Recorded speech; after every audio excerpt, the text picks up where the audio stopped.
जीवन में नई ऊंचाइयों को छुएंगे। आप सभी बहुत मन से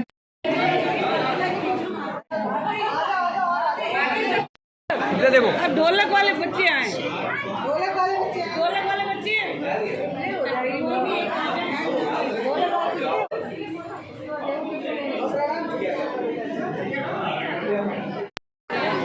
अभी देखो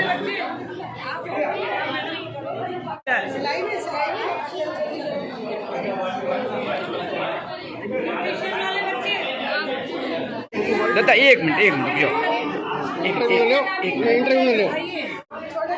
बेटा इधर देखो। जय हिंद दोस्तों, आज की बात पर एक बार फिर से स्वागत है। संस्कार भारती के द्वारा जिस तरीके से देश भर में बच्चों को संस्कार दिए जा रहे हैं, एक सराहनीय कार्य है। आज यहाँ एक कार्यशाला का उद्घाटन हुआ, हमारे अध्यक्ष जी मौजूद हैं। सबसे बड़ा मैडम जी ने जो संदेश दिया, और हमारे एक शख्सियत थी जो RSS से जुड़े, बहुत अच्छा गीत, उस गीत को अगर दिल में उतार लिया, आत्मा में उतार लिया, तो शायद संस्कार हमारे अंदर रग रग में नजर आएगा। देखिए, जिस तरीके से मैं सबसे पहले अध्यक्ष जी से जानना चाहूंगा। अध्यक्ष जी, बहुत अच्छा आज कार्यशाला का उद्घाटन, क्या संदेश बच्चों को आपके द्वारा? इस कार्यशाला का जो उद्देश्य है कि बच्चे गर्मी की छुट्टी का जो समय है उसका पूरा सदुपयोग करें और उस समय, खाली समय में कुछ ऐसा सीखें जो उनके भविष्य में काम आए। जिस तरीके से शुल्क के बारे में आता है, हर कोई बच्चा होता है, कहीं नानी के जाता है, वो खर्च कर लेता है, लेकिन गरीबी और स्थिति को देखते हुए क्या शुल्क रखा गया? बहुत ही कम से कम 200 रुपए पूरे महीने का शुल्क रखा गया है।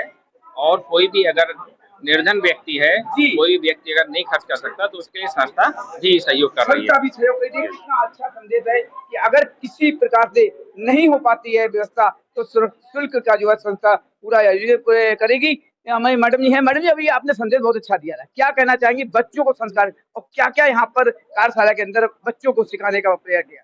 यहाँ पर जितनी भी हमारी भारतीय कलाएं हैं वो सब सिखाने का यहाँ प्रयास किया। जैसे ढोलक है, चित्रकला है, नृत्य है, पाक कला है, सिलाई कला है, जितनी भी कला इस तरह की, वो सब यहाँ, रंगोली है, ये सब यहाँ सिखाया जा रहा है। और चूंकि भारतीय संस्कृति विश्व की धरोहर है, और जो विश्व में जो धरोहर है वो यहाँ की कलाओं की वजह से जानी जाती है। और कलाओं में अधिकांशतः जो है, ये नहीं कहती कि लड़के या लड़कियां दोनों ही पारंगत हुआ करते हैं। हमारी ये बच्चियां जब इन कलाओं में पारंगत होंगी, निश्चित रूप से जो भारत की जो संस्कृति विश्व की धरोहर है, इसको ये हस्तांतरित करती रहेंगी, स्थायी बनी रहेगी सदैव। आज पाश्चात्य सभ्यता का बहुत प्रभाव हो रहा है और बहुत ही अलग तरह की कलाओं का विकास हो रहा है, लेकिन ऐसे में भी संस्कार भारती, जो भारतीय विशुद्ध भारतीय कलाएं हैं, उनको बढ़ाने का प्रयास कर रही है। ये भावी पीढ़ी है हमारी, अगर ये पारंगत होगी तो निश्चित रूप से ये कलाएं दिनों दिन बढ़ती जाएंगी और पूरे देश को ये संस्कार। आपको मैं बता दूं कि बिना संस्कार के शिक्षा व्यर्थ है। अगर आप में संस्कार नहीं है तो ऐसी शिक्षा का कोई मतलब नहीं है।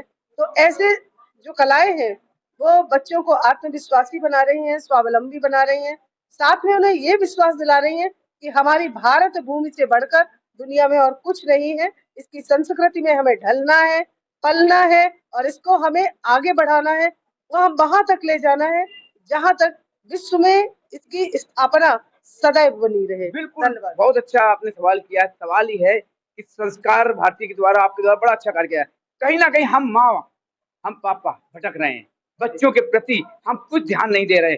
चाहे हम आपके ऊपर कहूँ, चाहे अपने ऊपर ड्यूटी पे चले जाते हैं, बच्ची कहाँ जा रही है, बेटा कहाँ जा रहा है, बाद में पछताते हैं। तो कहीं ना कहीं एक अंदर से भावना बड़ी अजीब होती है कि हम इससे तो पैदा ना करते तो अच्छा होता। क्या कहेंगे इसके ऊपर आप?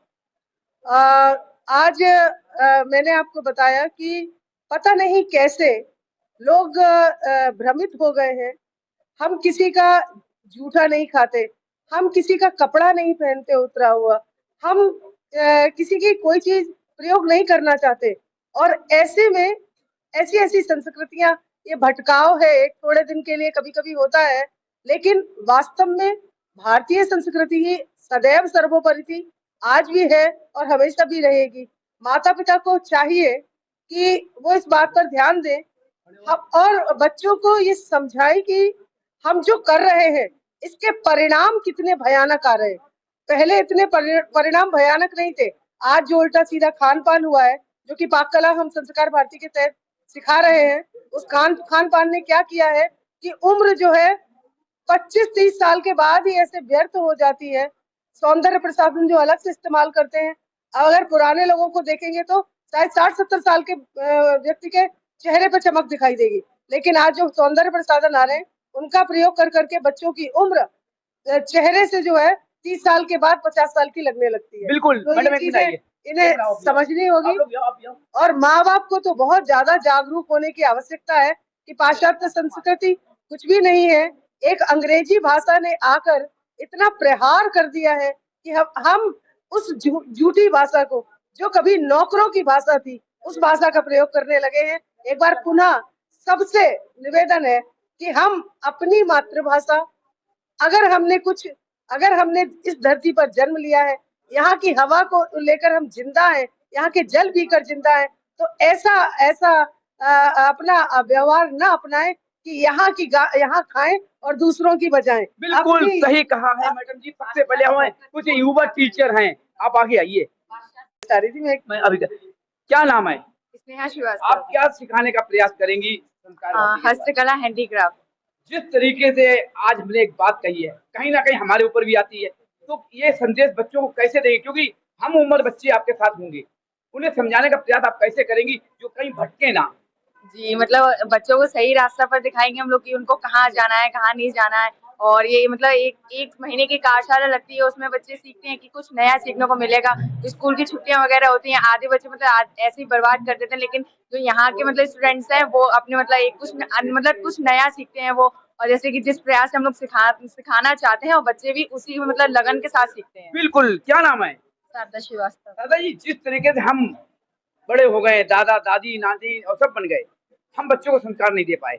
अब किस तरीके से अभी युवा टीचर जी ने कहा, उन्होंने बहुत अच्छा करके, कहीं ना कहीं दोस्त से हमारा है या नहीं? उसका कारण ये रहना सब इंग्लिश की ओर भाग रहे हैं, पाश्चात्य संस्कृति की तरफ भाग रहे हैं। बिल्कुल, कहीं ना कहीं दोस्त माँ बाप का है या नहीं है? भी हम विदेशी खाना अपना रहे हैं जी, इसलिए हो रहा है। तो क्यों अपना रहे हैं? हम बच्चों को ढील दे रहे हैं, बच्चों के संस्कार अच्छे नहीं दे पा रहे हैं घर के अंदर, इसीलिए ना दोषी है ना आप? क्योंकि आज का समय हम लोग सभी लोग, महिलाएं भी काम करना चाहती हैं और अपने बच्चों पे ध्यान नहीं दे पाते। बिल्कुल, क्योंकि हम दोषी का जवाब नहीं आएगा। मैडम, हाँ, आपको क्या नाम है आपका? जी, मैं अर्चना द्विवेदी हूँ। अर्चना जी, क्या कहेंगे जिससे कि मैंने कहा आप लोग दोषी हैं या नहीं है बच्चों के प्रति, माँ बाप? बिल्कुल हम लोग ही दोषी हैं, क्योंकि वाकई में जैसा बताया गया, संस्कार भारती को ना अपनाते हुए, संस्कारों को ना अपनाते हुए हम लोग पाश्चात्य संस्कृति की ओर बढ़ रहे हैं और इंग्लिश मीडियम में पढ़ाने पे ही जोर दिया जाता है, जहाँ की आप इस तरीके से बच्चों को लाइन में और पंक्तिबद्ध नहीं बैठा सकते।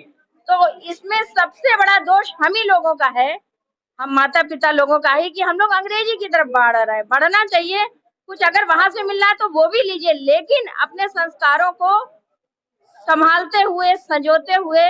और वाकई में ये संस्कार भारती का मैं बहुत बहुत धन्यवाद करूंगी, क्योंकि मैंने भी बचपन में कक्षा 5 तक आदर्श विद्या मंदिर जयपुर से ही शिक्षा ली है, तो मेरे अंदर वो संस्कार है। नाम है अंजलि पांडे। अंजलि, यहाँ पर आपने एडमिशन कराया, क्या सीखने आई हैं? हम सौंदर्य कला सीख रहे सौंदर्य कला। कितनी शुल्क है यहाँ पर? यहाँ पे बहुत से लोग सीख रहे हैं, ऐसे जिन्हें क्या नाम है? मुस्कान अग्रवाल। मुस्कान जी, आप क्या सीखने के लिए? हम ढोलक सीखने आए हैं। ढोलक के लिए, यानी शौक आपको उसमें है ढोलक में। आगे चल के क्या संदेश बच्चों के लिए, जो युवा बच्चे हमारे हैं, क्या संदेश देंगी? युवा बच्चों को यही संदेश है कि अपने माँ बाप का जो है बात माननी चाहिए। हमारों को वो जो कहते हैं वो सही होता है। हम लोग अपने मन मर्जी का करते हैं, लेकिन वो सही नहीं है। जो मम्मी पापा कहें वो मानो, और जो शिक्षक कहें, गुरु कहें हमारे, वो भी बात माननी चाहिए। बिल्कुल, बहुत ही अच्छी है। बेटा क्या नाम है? सलोनी। तो जी कहाँ रहते हैं कि आप यहाँ पे क्या सीखने आई हैं? सिलाई। सिलाई। क्या आपने सीखा यहाँ पर? जैसे हमारे अध्यक्ष जी ने बोला, यहाँ संस्कार दिए गए। जी, यहाँ के संस्कार बहुत अच्छे हैं। मुझे यहाँ पे आना भी बहुत अच्छा लगता है। पहले तो मैं घर पे ही रहती थी पूरे टाइम, पर जब से मैं यहाँ आई हूँ, मेरा कुछ ना कुछ सीखने का ही मन होता है। हो गया।